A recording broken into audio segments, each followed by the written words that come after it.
5, 6, 7, 8. કેમ છો બાળકો? તો આજે આપણે શીખીશું વોટ ઇઝ વર્બ. તો વર્બ એટલે શું થાય? A verb from the Latin verbum meaning word. તો આ વર્બ નામનો જે શબ્દ છે તે લેટિન ભાષામાંથી લેવામાં આવ્યો છે, જેનો મિનિંગ થાય છે વર્બમ એટલે કે કોઈ પણ એક શબ્દ કે વર્ડ. તો કે એ શું છે? તો કે પાર્ટ ઓફ સ્પીચ છે, જે આપણી પાર્ટ સ્પીચ છે તેનો એક part. That is syntax conveys and action. તો વર્બ એટલે શું? જે વર્બ નામનો જે શબ્દ છે એ શું બતાવે છે? તો કન્વે અને એક્શન, મતલબ કે કોઈ પણ કરવામાં આવતી ક્રિયા, જેમ કે બ્રિંગ એટલે લઈ આવવું, રીડ તો કે વાંચવું, વોક એટલે કે ચાલવું, રન તો દોડવું, લર્ન તો શીખવું. તો એવી રીતે કોઈ પણ જે ક્રિયા કરવામાં આવે છે, જે બતાવે છે, તેમને કહેવાય વર્બ.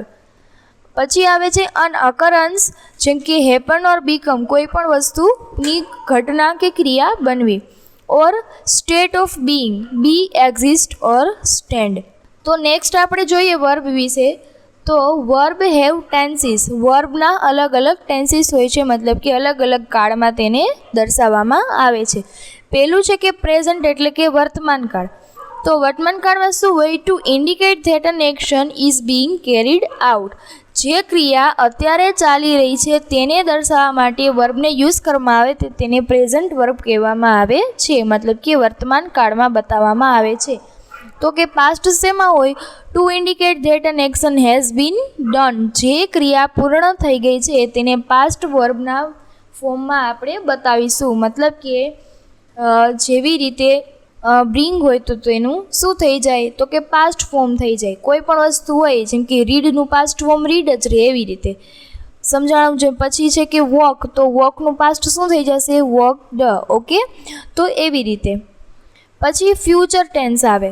ફ્યુચર એટલે કે ભવિષ્યકાળ. તો શું બતાવે? That action will be done. તો ભવિષ્યમાં ક્રિયા પૂર્ણ થશે ત્યારે એવું આપણે બતાવવું હોય ત્યારે શેલ અને વિલનો ઉપયોગ કરી અને આપણે વર્બને દર્શાવશું.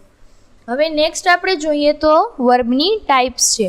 કયા કયા પ્રકારના વર્બ હોય છે? તો મેઇન હું તમને અત્યારે 4 પ્રકારના વર્બ સમજાવું છું. પહેલું છે ઇનટ્રાન્ઝિટિવ વર્બ.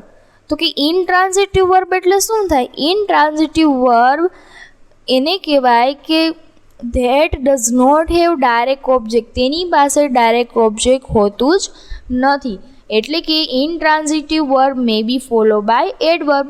મતલબ કે જ્યારે એડવર્બનો યુઝ કરવાનો હોય ત્યારે આપણે તેની આસપાસ વર્બને જોઈ શકીએ કોઈ પણ સેન્ટેન્સમાં. તો એડવર્બ એટલે શું એ સમજવા માટે તમે ઉપર દર્શાવેલા આઈ નામના આઇકન ઉપર ટચ કરી અને મારો એડવર્બ નામનો વિડીયો જોઈ શકો છો, જેમાં એડવર્બ વિશે સરળ અને સારી સમજૂતી આપવામાં આવી છે. તો આપણે હવે આગળ વધીએ. તો એક્ઝામ્પલ હું તમને આપું કે ધ વુમન સ્પોક સોફ્ટલી. મતલબ કે એડવર્બ શું હોય? તો કે એડવર્બ એને કહેવાય કે જ્યારે તમે હાવ, વેર, વેન કે હાવ ઓફન એવા પ્રશ્ન પૂછીએ અને જે આન્સર મળે તે એડવર્બનો મળે. તો એડવર્બની આસપાસ તમને વર્બ પણ જોવા મળશે. સમજાણું? તો આપણે આમાં જોયું કે the woman spoke softly. Okay, તો જે વુમન હતી એટલે કે મહિલા ખૂબ મીઠું બોલે છે કે ખૂબ સારું બોલે છે. તો આપણે શું કહીએ? કેવું બોલે છે. તો કેવુંની પાછળ જે બોલે આવ્યું, જે સ્પોક આવ્યું એ આપણો વર્બ હતો. Next the athlete ran faster than the official. બાકી બધા કરતાં જે એથ્લેટ હતો એને સૌથી વધારે ફાસ્ટ રનિંગ કર્યું હતું. Okay, the boy wept. તો હવે આપણે બીજું જોઈએ ટ્રાન્ઝિટિવ વર્બ્સ. તો ટ્રાન્ઝિટિવ વર્બ કોને કહેવાય? જે નાઉન કે નાઉન ફ્રેઝ હોય એનાથી ફોલો થતું હોય. મતલબ કે વર્બની પાછળ કોઈ નાઉન કે નાઉન ફ્રેઝ લાગતું હોય. જોઈએ આપણે આગળ. તો કે this noun phrase are not called predicate nouns. તો નાઉનને છે ને નાઉન ફ્રેઝને છે ને પ્રિડિક્ટિવ નાઉન હોય છે, but are instead called direct object because they refer to the object that is being act upon. Okay, તો આ શું કહેવા માગે છે કે પહેલાં તો તમને નાઉન કેવી રીતે યુઝ થાય ને ક્યાં યુઝ થાય તેમની તમને ખબર હોવી જોઈએ, નાઉન ઓળખતા હોવું જોઈએ. તો જો નાઉનને ઓળખવું હોય તો અહીંયા આપેલા આઇકન ઉપર તમે ટચ કરીને નાઉન વિશે જાણી શકો છો.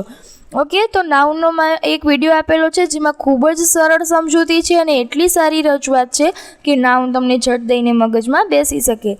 હું તમને એને એક્ઝામ્પલ આપું, જેમ કે my friend read the newspaper. તો આમાં ધ ન્યૂઝપેપર જે છે એ એક નાઉન છે. ઓકે, કેમ કે નાઉન હંમેશા કોઈ વ્યક્તિ, વસ્તુ કે સ્થળ અથવા તો કોઈ પશુ, પ્રાણી, પક્ષી કોઈ પણ એવું બધું દર્શાવે છે, તેને શું કહેવાય? નાઉન. તો ન્યૂઝપેપર એક વસ્તુ છે જે વર્બથી ફોલો થાય છે. તો અહીંયા આપણો વર્બ થયો રીડ. પછી છે the teenager earned a speeding ticket. તો સ્પીડિંગ ટિકિટ છે તે નાઉન છે, તો એ વર્બ આવ્યો ત્યાં ટ્રાન્ઝિટિવ અર્ન્ડ. નેક્સ્ટ આપણે જોઈએ તો ટ્રાન્ઝિટિવ વર્ડને તમે છે ને પેસિવ વોઇસમાં પણ કન્વર્ટ કરી શકો છો. 10th સ્ટાન્ડર્ડમાં જ્યારે એક્ટિવ પેસિવના સમમાં આવે છે ક્વેશ્ચન, ત્યારે તમે તેને સોલ્વ કરવામાં ખૂબ જ મદદરૂપ થાય છે આ વર્બ્સ.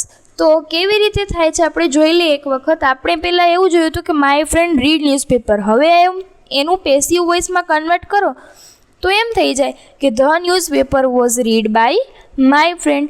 એટલે પહેલાં એનો મિનિંગ એવો હતો કે મારો ફ્રેન્ડ ન્યૂઝપેપર વાંચે છે, સમાચાર વાંચે છે, છાપું વાંચે એમ ટૂંકમાં. તો પછી શું કહેવાય કે છાપું મારા મિત્ર દ્વારા વાંચવામાં આવ્યું. ઓકે, પછી હવે આવશે a speeding ticket was earn by the teenager. Okay, તો સેન્ટેન્સને ખાલી ઇન્વર્ટ કરવાનું છે, કાંઈ એટલે કાંઈ છે નહીં. જો એક્ટિવ પેસિવ સમજવા માગતા હો તો કમેન્ટ બોક્સમાં જરૂરથી કમેન્ટ કરજો કે તમે હવે આવનાર વિડીયો શેના માટે જોવા માંગો છો. હવે આપણે બીજા બે પ્રકારો જોઈ લઈએ. Ditransitive verb. Ditransitive verb એટલે કે સમથિંગ કોલ્ડ વીજી વર્બ્સ. તમે ઘણી જગ્યાએ ડિક્શનરીમાં જોયું હશે તો કોઈ પણ વર્બ્સ તો તમને ચાલો ખબર પડી ગઈ કે વર્બ્સ છે, કોઈ ક્રિયા બતાવે છે, તો આ જ વર્બ્સની પાછળ વીજી લખેલો હોય છે. તો વીજી એટલે કે ડિસટ્રાન્ઝિટિવ વર્બ્સ હોય છે, એટલે કે વર્બ ગીવ એવું આપેલું હોય છે, આપેલો વર્બ એમ. તો વીજી વર્બ્સ એટલે એવું થાય કે જે એના સેન્ટેન્સમાં વર્બની પાસે બે નાઉન આપેલા હોય છે. કોઈ સેન્ટેન્સમાં એક નાઉન હોય પણ આમાં બે નાઉન તમને આપેલા હોય છે, ત્યારે આવે છે ડિસટ્રાન્ઝિટિવ વર્બ્સ. તો હું તમને એના એક્ઝામ્પલ આપીને સમજાવી દઉં કે the player gave high five to their teammates. તો પ્લેયર અને ટીમમેટ બંને શું છે? નાઉન છે. મતલબ કે પ્લેયર છે તે પ્લુરલમાં આવે છે અને ટીમમેટ્સ છે તે કલેક્ટિવ નાઉન્સમાં આવે છે. ઓકે, તો આવી રીતે તમે સમજી શકો છો. નાઉન વધારે સમજવા માટે તમે આઇકન પર ટચ કરી અને નાઉન વિશેની માહિતી મેળવી શકો છો મારી જ ચેનલમાં. હવે આપણે આગળ જોઈએ તો કે when two noun phrases follow transitive verb, first is an indirect object. મતલબ કે જ્યારે પહેલું નાઉન હોય છે તે ઇનડાયરેક્ટ ઓબ્જેક્ટ હોય છે અને બીજું જે હોય છે તે રિસીવ કરતું હોય છે એને. જેમ કે આપણે અત્યારે જોયું કે પ્લેયર ગેવ ઇનડાયરેક્ટ ઓબ્જેક્ટ છે, એના દ્વારા આપવામાં આવે છે. પછી give high five to their teammates, મતલબ કે ટીમમેટ્સને આપ્યો એટલે મળ્યું કોને? રિસીવ કોણે કર્યું? ટીમમેટ્સે. ઓકે, તો આવી રીતે જે રિસીવ બીજું કરતું હોય છે તો એ ડાયરેક્ટ ઓબ્જેક્ટ હોય છે. કોને મળ્યું? ડાયરેક્ટ ટીમમેટને મળી ગયું એવી રીતે.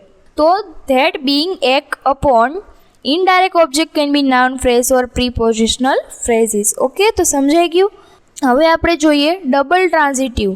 ડબલ ટ્રાન્ઝિટિવ બેટા કાંઈ નથી હોતું આમાં. સાવ એટલે સાવ ઇઝી છે. ડબલ ટ્રાન્ઝિટિવ વર્બ ને તેની પાછળ વીસી લખેલો હોય. વીસી એટલે કે વર્બ કન્સિડર, મતલબ કે આ વર્બને થોડુંક વધારે કન્સિડર કરો, બીજું કાંઈ કહેવા માગતા નથી. શેનાથી ફોલો થતું હોય? નાઉન ફ્રેઝથી એ ફોલો થતું હોય, મતલબ કે વર્બની પાછળ ડાયરેક્ટ નાઉન ફ્રેઝ લાગતો હોય અને ડાયરેક્ટ ઓબ્જેક્ટ હોય અને સેકન્ડ નાઉન ફ્રેઝ હોય. ઓકે, એક્ઝેક્ટિવ હોય કે ઇન્ફિનિટિવ હોય. પછી જોઈએ તો the second element noun phrase adjective or infinitive is called complement which complete a clause that would not otherwise have the same meaning.